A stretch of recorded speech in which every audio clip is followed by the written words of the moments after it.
Well, folks, good morning. Pastor Rocky Branch, Spruce Pine First Baptist Church. We were so busy yesterday and last night, man, I'm telling you what, we are in Alabama. We are in Alabama, USA. I'm preaching Sunday morning and Sunday night in two different churches here.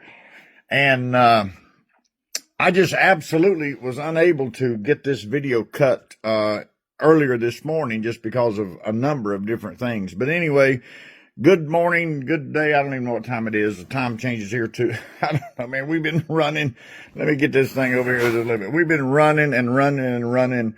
And that's just part of it, so we thank the Lord for that. Now, listen, we're in the book of Acts, chapter 18, and these guys that are after Paul stay after him. Now, that's not an unusual thing, so let me just say to you right now, don't get upset when people show you who they are, because people that don't like what you're doing, they're going to get upset, and that's what happened to Paul. So this magistrate, if you will, or this deputy Galileo said, look, this is not my situation. This is your situation. So you do it. So let me show you what they did.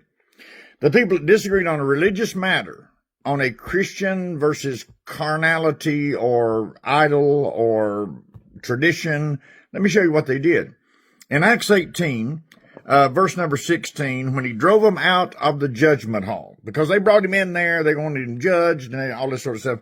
Verse 17 said, then all the Greeks took Sosthenes, the chief ruler of the synagogue, and beat him before the judgment seat. And Gallio cared for none of those things. He didn't care. Do your thing. And Paul, after he tarried for a period of time, the Bible says for a good while, he then left the brethren and sailed from there to Syria, and with Priscilla and Aquila, having shaved his head in Cenchrea, for he had a vow. Now, I'm going to get to that later. That's don't miss this. Don't miss verse 18. Paul shaved his head for a vow. Now, that's going to be very important later on. Not right now. That means nothing right now. But later, it's going to be important. Verse 19, then he came to Ephesus, where I've stood, Miss Janice have stood. Well, we stood at Corinth too, and left them there. But he himself entered into the synagogue and reasoned with the Jews. He did that all the time. And I told you once before, you remember, how God works, right? Way back in 586 BC, when Nebuchadnezzar brought 3 deportments against Jerusalem, and he carried the slaves to Babylon, 500 miles away. And when Artaxerxes, the Medes and Persians empire king, overcame Babylon, he let the Jews go. Many of them came back to Jerusalem, but many of them also went to other parts of the country. They went to Rome, Asia Minor, went to Ephesus, went to Corinth, went to Thessalonica, went to Crete, went all over the place. What did they do when they got there? This is in the Old Testament ways. This is 586, 580, right in that area. They built synagogues. So hundreds of years later, here would come Paul, right? Jesus was never in these areas. Jesus never left his birthplace more than 100 miles. So here comes Paul into these areas. Guess what he goes into? The synagogue, right? In Damascus, you remember, Acts 9.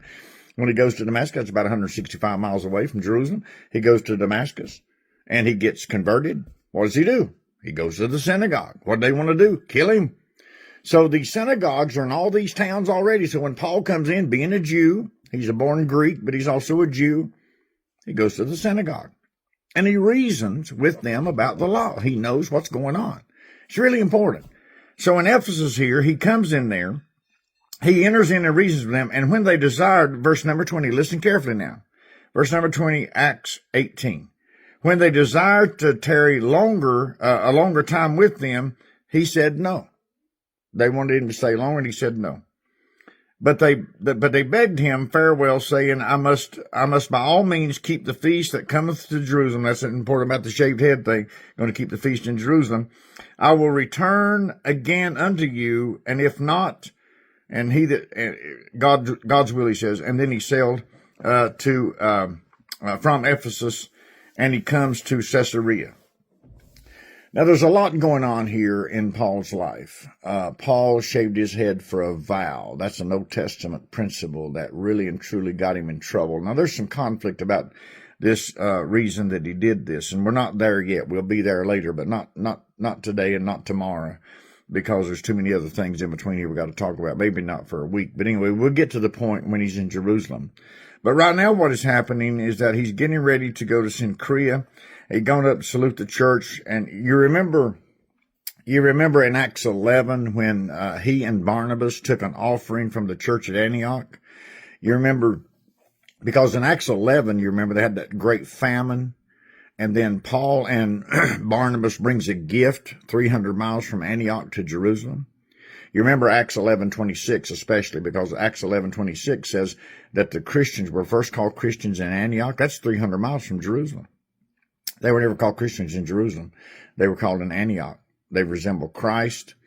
And as a result of that, Paul and Barnabas in Acts 11 brought a gift because a famine was in Jerusalem, and Herod got angry at that gift, you remember, because in Acts chapter 12, because of his anger, he sought out James, John's brother, and beheaded him. And then they locked Peter up. First time Easter is mentioned in Acts chapter 12.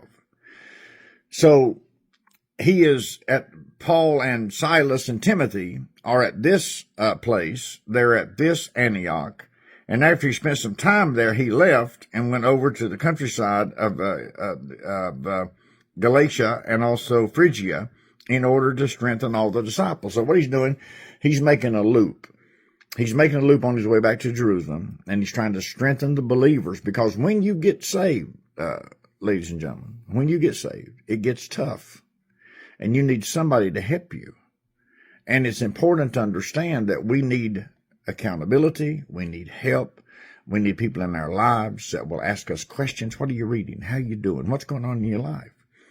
Paul is strengthening the church against the government. He strengthened the church against the local people. He strengthened the church against tradition.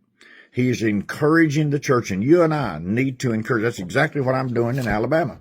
I'm going to be encouraging churches. That's exactly why I'm here, to encourage.